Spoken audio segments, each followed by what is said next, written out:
Menocha and I always spoke in English to each other. We're going to speak in English today.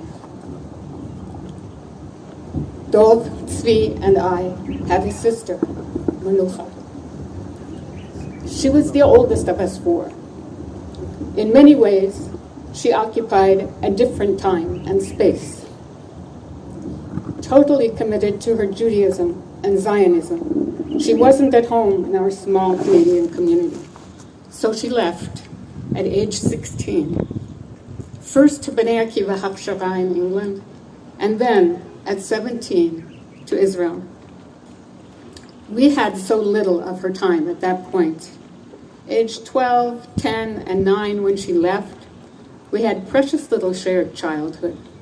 And each of us can call up snippets. Dov remembers Menocha taking him to his first movie. We remember her artwork, paintings, and ceramic work that showed such great talent. And so, what we maybe remember most is her absence.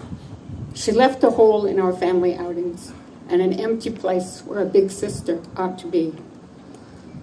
To us, her Aliyah was exotic, maybe chaotic, leaving a known Western world for the Israeli reality of the 1960s, with privations of what we would think of as life's basic necessities. Phone calls were expensive and few and far between. Her letters were an occasion for excitement. Filling part of the gap for basic goods meant our parents packing and then repacking the 3 small packages Menocha was allowed to receive tax-free each year. She embraced life here through the warm welcome she received at Kibbutz Lavi from Uncle Henry and Aunt Lily Stern. She married Moshe, raised 4 beautiful children, and later grandchildren and great-grandchildren.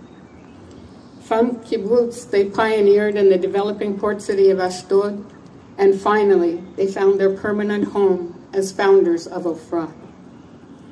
The multifaceted family she created are themselves invested with the same love and commitment to Israel and Judaism that she embodied and nurtured. And somehow, despite the few years of childhood we shared, she became the trailblazer, full of idealism, and the forerunner for the rest of us.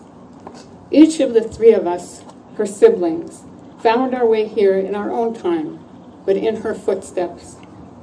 Our parents, with all their children and grandchildren in Israel, also joined us here.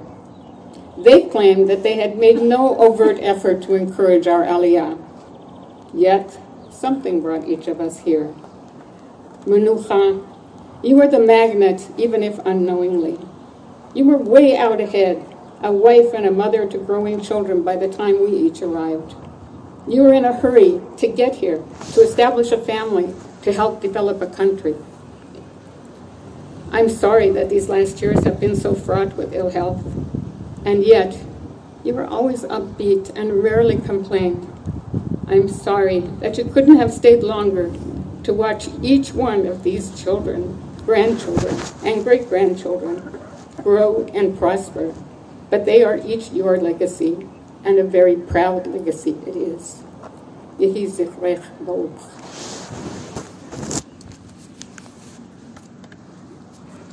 הנכד אליעד.